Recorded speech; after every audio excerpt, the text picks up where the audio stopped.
Meus queridos, muito bom estar aqui mais uma vez, muito bom compartilhar da palavra de Deus com você, entrar na sua casa, né, pela graça de Deus e pensar com você sobre as coisas de Deus, sobre os propósitos de Deus na nossa vida. Quero pensar com você hoje, refletir um pouco, olhando para a palavra, e quero refletir sobre a ceia do Senhor.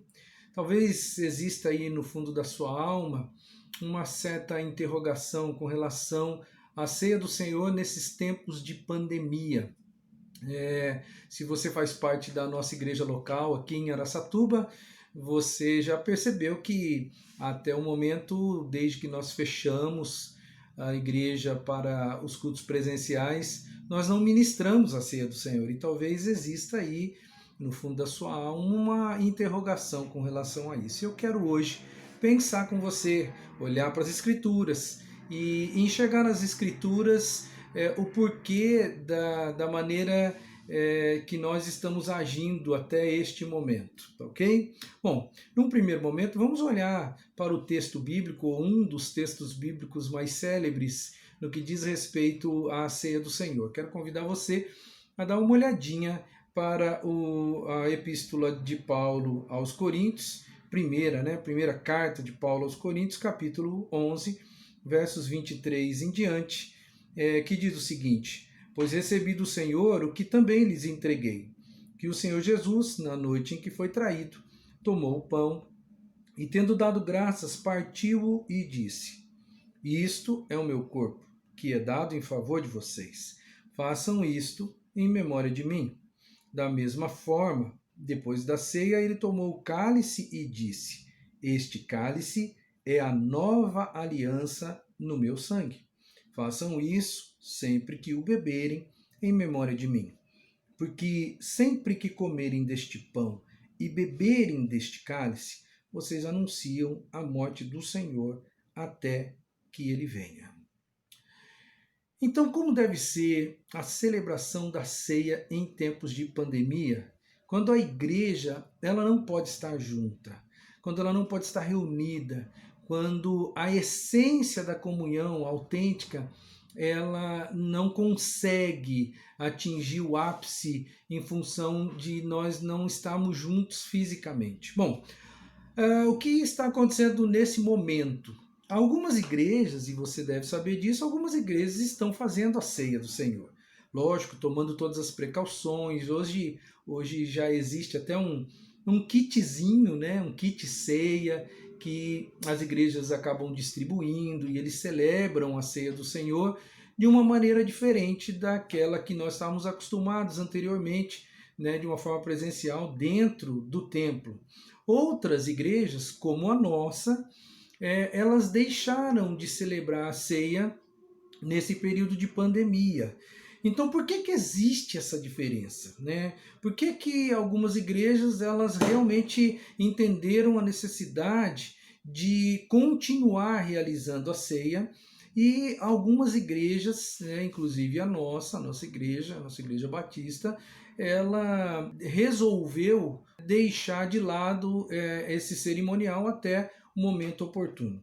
Bom, eu quero pensar com você e já respondendo esse questionamento, isso diz respeito à questão de um fator que para nós é primordial, que é o fator teológico da coisa, né? É o nosso fundamento teológico. A maneira com que nós enxergamos a ceia do Senhor é que determina essa postura que nós estamos tendo nesse tempo de aguardar até um momento oportuno para nós realizarmos a ceia do Senhor. Nós não temos aquela necessidade de realizarmos a ceia na forma que nós estávamos realizando antes, ou pelo menos na questão de tempo, né?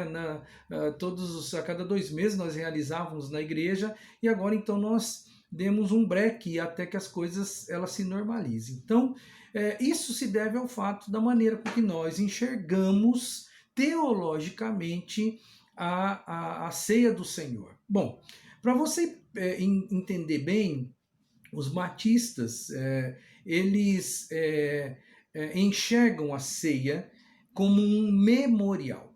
E para você entender bem o que é isso, eu preciso mostrar para você as outras maneiras de se enxergar a ceia e essas outras interpretações, elas são praticadas por outras igrejas cristãs, tá ok? Então a gente precisa enxergar aqui pelo menos 4 interpretações da ceia que os grupos cristãos têm. A primeira interpretação da ceia é a ceia, dos elementos da ceia, na verdade, é a transubstanciação.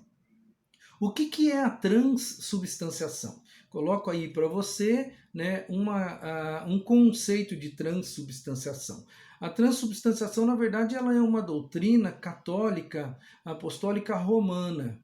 É bom que se diga que essas interpretações elas começaram a ser discutidas praticamente aí depois do ano 1000 depois de Cristo. Até então a igreja realizava a ceia sem muita, entre aspas, racionalização em cima do que estava acontecendo, e os pensadores teológicos começaram a discorrer sobre esse assunto e principalmente a forma de enxergar a ceia por volta aí do ano 1000 depois de Cristo, tá ok? Eu estou falando em datas aproximadas, é claro. E ela é uma doutrina católica, a doutrina da transubstanciação. Como que se explica? Eu vou explicar aqui em termos grosseiros, mas para você entender bem, né? É lógico que nós vamos analisar aqui, a questão é teológica, mas eu quero transformar isso de uma maneira simples de você entender. A transubstanciação ela diz respeito à ideia de que os elementos da ceia, o pão e o cálice, eles se transformam. E quando eu digo transformam, transformam-se verdadeiramente no corpo de Cristo, o pão, e no sangue de Cristo, o cálice. Essa é uma doutrina católica defendida até os dias de hoje, que no momento em que você vai tomar a ceia, o que eles chamam de Eucaristia, o momento onde o fiel vai até a frente, recebe a hóstia do padre e depois toma do cálice, naquele instante, ele então, aquela hóstia deixa de ser hóstia, passa a ser literalmente o corpo de Cristo. E o cálice passa a ser literalmente o sangue de Cristo. Essa doutrina da transubstanciação, ela foi adotada pela igreja no Concílio de Latrão. O ano foi mais ou menos 1215 depois de Cristo. Então foi ali que nesses concílios católicos começou-se a discutir e a colocar isso em pauta, e eles chegaram a essa conclusão de que, porque está escrito do jeito que está escrito, né, eles disseram a Jesus que isso é o meu corpo, que isso é o meu sangue, então isto né, tem que ser o corpo, tem que ser o sangue. Por isso, então, essa doutrina foi formulada num primeiro momento no Concílio de Latrão, em 1215, e depois ela foi, digamos assim, sacramentada ou confirmada no Concílio de Trento, isso já em 1551. Então você pode ver que as datas não são tão longe assim. Então as pessoas começaram a pensar nessas interpretações mais ou menos dentro desta época. Até então a igreja celebrava a ceia, né, entendendo que aquilo era um ritual que precisava fazer, mas nunca se pensou teologicamente acerca de detalhes. E a igreja começou a pensar nesse assunto praticamente depois do ano 1000 depois de Cristo. É interessante você enxergar que o John Wycliffe, que foi um pré-reformador, né, ele negava essa ideia da transubstanciação. Ele não aceitava que a hóstia, né, ou o pão se transformava no corpo de Jesus literalmente, ou o cálice se transformava no sangue de Jesus literalmente. Então esta é uma doutrina genuinamente católica e que ela até hoje ela está instaurada na Igreja Católica Apostólica Romana. É bom que você entenda que muitos cristãos hoje evangélicos que se converteram às igrejas evangélicas, eles aceitaram Jesus, é claro, eles mudaram seu padrão de conhecimento, eles alteraram o seu modo de enxergar muitas coisas, mas é fato que nós temos uma raiz, se é que eu posso assim dizer, uma raiz doutrinária católica, né, dentro de nós, e algumas pessoas, eu estou falando isso em função da formação do Brasil, que é um país católico desde a sua existência, se é que eu posso assim dizer. Então é interessante você observar que existem ainda muitas pessoas que migraram do catolicismo para a igreja evangélica. No entanto, entre aspas, a teologia da ceia ainda parece que ainda está um pouquinho enraizada no fundo da alma, e algumas pessoas elas não foram ensinadas. Por isso que eu estou fazendo hoje o que eu estou fazendo. Eu estou tentando teologizar com você, mostrar para você as vertentes, como que se enxerga a ceia do Senhor e como os grupos religiosos enxergam a ceia do Senhor. Então, nessa doutrina, ou nessa interpretação bíblica da transubstanciação, os elementos pão e cálice se transformam literalmente em corpo e sangue de Cristo. A outra doutrina, a outra interpretação é a interpretação da consubstanciação. Ela foi formulada por Lutero. Martinho Lutero ele promove a reforma protestante, e uma das coisas que ele muda sua visão na questão dos elementos. Não, ele rejeita a ideia que os elementos se transformam no corpo e no sangue de Cristo, do mesmo jeito que John Wycliffe também rejeitou. Mas o problema é que Lutero ele só disse o seguinte: ele fez uma pequena alteração. Ele disse: olha, não se transforma, mas está contido. Então é como se eu dissesse: ó, isso aqui é pão, isso aqui é cálice, é vinho, mas o corpo de Cristo está aqui. Embora não se transforme literalmente, mas de alguma forma espiritual, né? E o corpo de Jesus está aqui, o sangue de Jesus está aqui. Então essa é a doutrina da consubstanciação, né, que num primeiro momento foi adotada pelas igrejas luteranas, e alguns dizem que hoje já não. Eu não sou expert no assunto para dizer, mas existiu-se então esta interpretação de que o corpo e o sangue de Cristo estavam contidos, não se transformavam, mas estavam contidos. Por isso o nome consubstanciação. A terceira maneira de enxergar a ceia do Senhor, mais precisamente com relação aos elementos pão e cálice, é a doutrina que foi elaborada por João Calvino, que também faz parte da Igreja Reformada. E essa doutrina é chamada de simbólica espiritual. Como eu disse, João Calvino, que foi um grande teólogo, né, muito respeitado, hoje a base de muitas igrejas evangélicas, a base teológica vem de João Calvino, e para João Calvino, ele também diferia o seu pensamento com relação a Lutero, e para ele tudo era uma questão espiritual e simbológica. No seu livro As Institutas de Calvino, uma leitura aí muito recorrente no meio reformado, no capítulo 4, no volume 4, capítulo 17, um subtítulo diz o seguinte acerca da ceia: a Santa Ceia é o sacramento da comunhão mística e vital com Cristo, provisão divina em virtude da qual somos espiritualmente nutridos. Eu quero salientar aqui algumas palavras que são importantes para que você compreenda a ideia, né, a verdade da ideia da mente de Calvino quando ele elabora esta frase. Ele diz: a Santa Ceia, e quando ele diz a Santa Ceia, ele já está qualificando a ceia como sacra, como algo santo. É o sacramento. Eu quero que você guarde essa ideia de sacramento, daqui a pouco a gente vai pensar um pouquinho acerca disso. Sacramento da comunhão mística e vital com Cristo. E aí ele vai dizendo assim: provisão divina, em virtude da qual somos espiritualmente nutridos.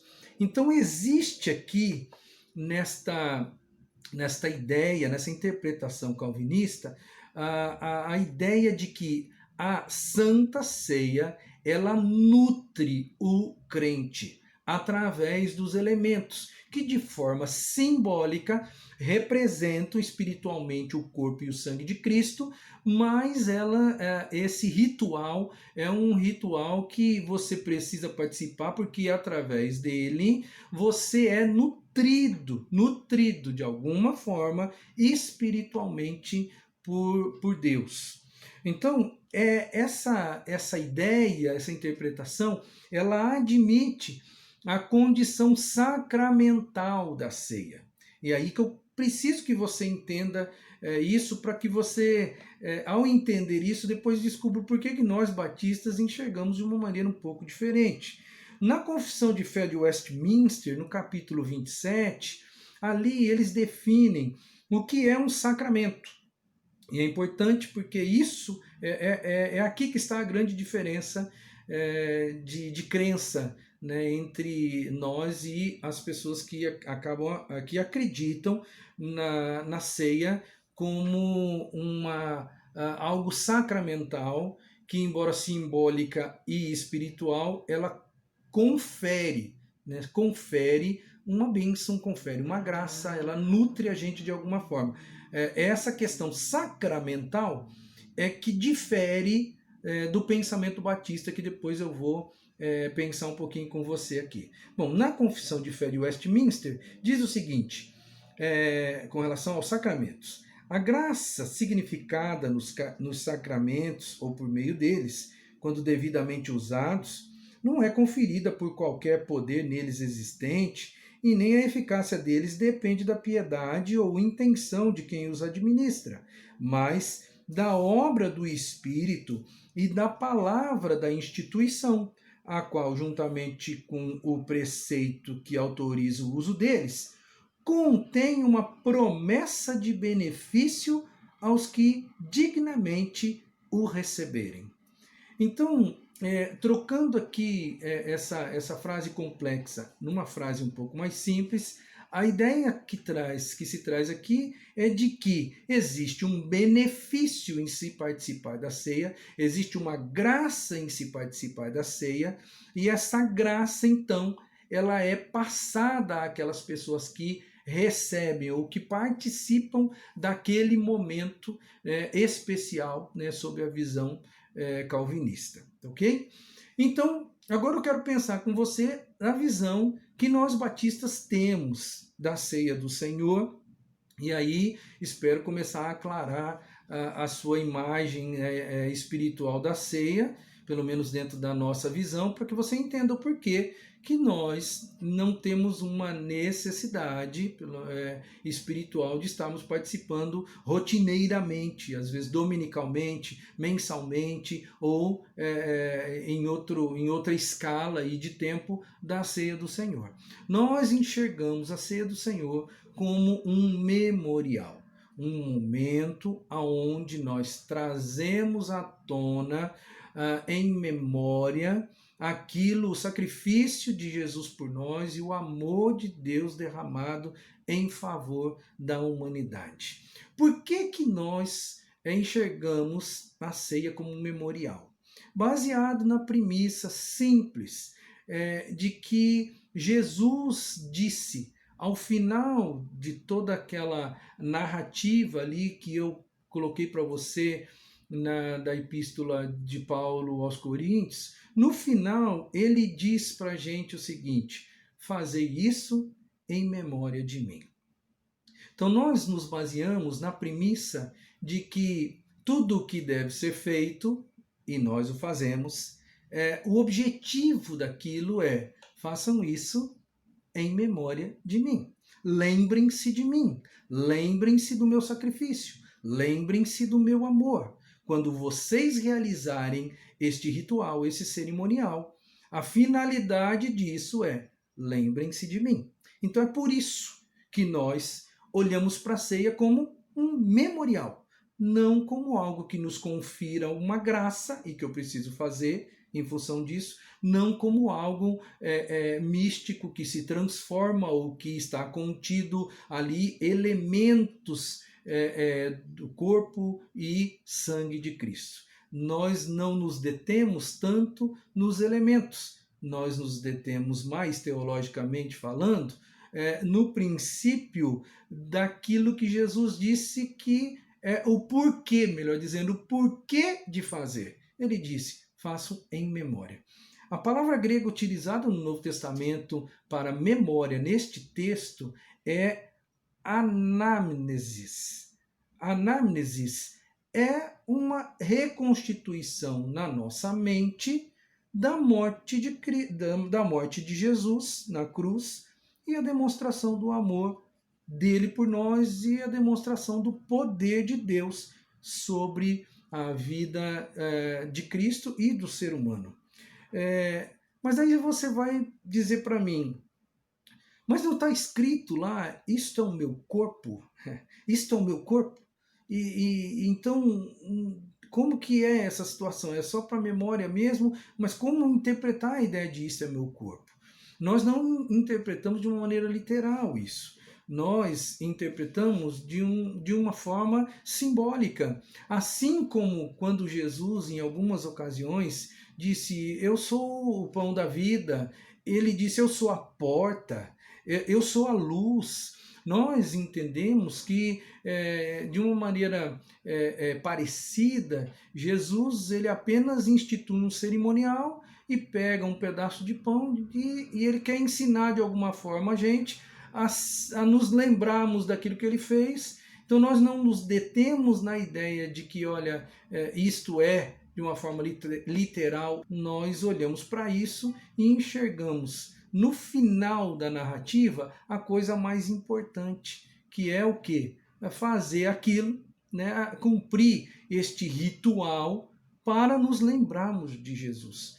Eu acho que é interessante a gente perceber o Jesus judeu. O Jesus judeu, ele tinha na sua história de vida o contexto do Velho Testamento. E o Velho Testamento ele é cheio de cerimoniais, ele é cheio de festas. E essas festas, elas tinham um porquê. A festa de Pentecostes, a festa das colheitas, a festa disso, a festa daquilo, dos tabernáculos, né? O povo judeu, ele periodicamente ele tinha uma festa e participava de uma festa, e aquelas festas eram para trazer à memória algo que havia acontecido.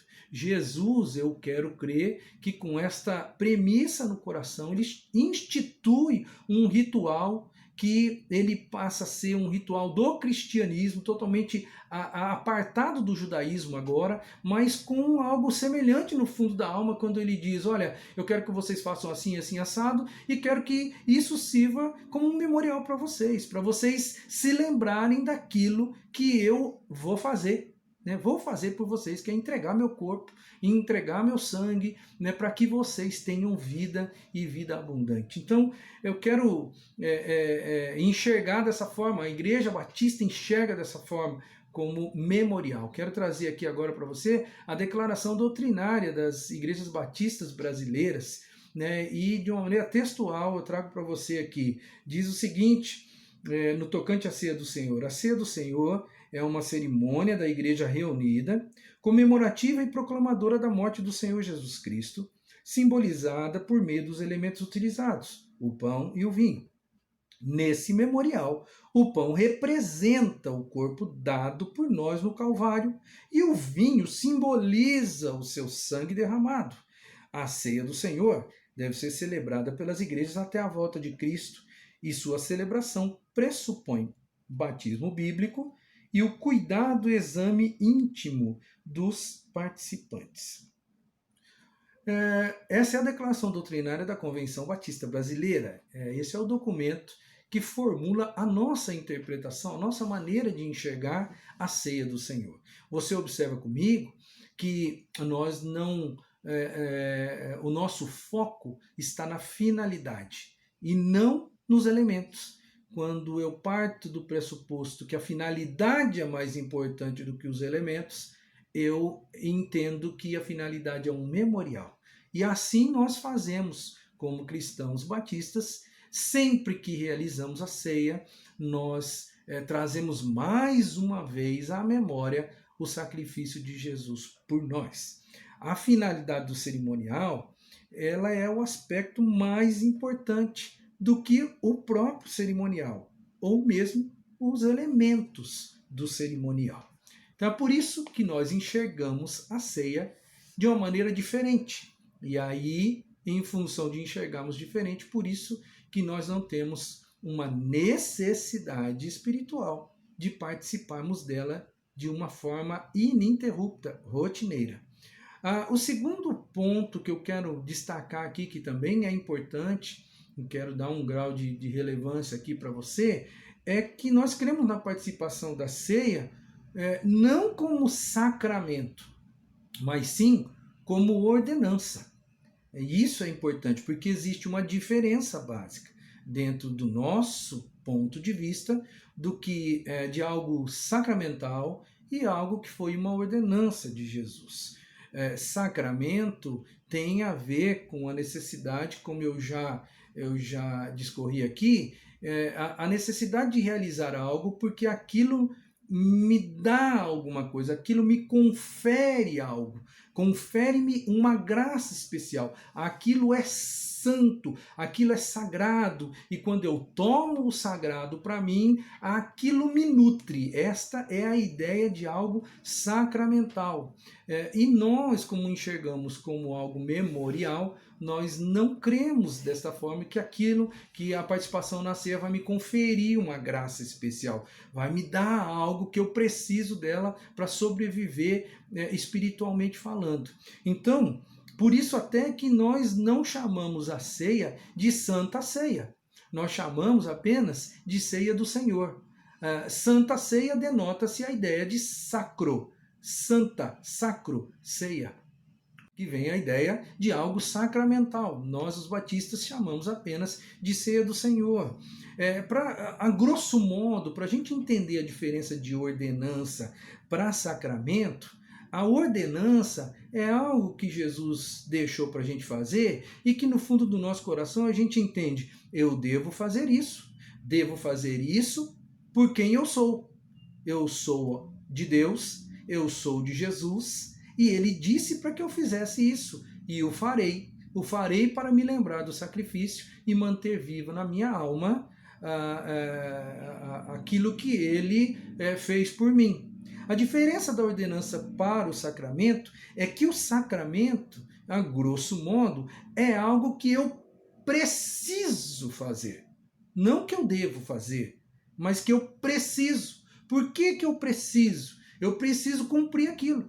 Porque aquilo, de alguma forma, eu serei, eu obterei, ou eu continuarei sendo nutrido, e se eu não tiver aquilo, eu deixo de ser nutrido, e se eu deixar de ser nutrido, eu perco de alguma forma. Então, dentro desta ideia de que nós enxergamos que não é um sacramento, mas apenas uma ordenança, então eu não tenho a necessidade espiritual de me nutrir com a ceia domingo após domingo, mês após mês, ou de período, seja o período que for. Eu enxergo que é um memorial, que é uma ordenança, e eu vou levar a sério, eu vou fazer, mas eu não entendo que aquilo é algo que é uma nutrição espiritual. E quando eu paro de me nutrir, eu começo a definhar espiritualmente. Porque se tem o caráter de graça, no sentido de me conferir alguma coisa, quando eu paro de experimentar aquilo, eu começo a definhar. E como o assunto diz respeito ao espiritual, eu começo a definhar espiritualmente falando. Então, nós, batistas, entendemos que é apenas uma ordenança.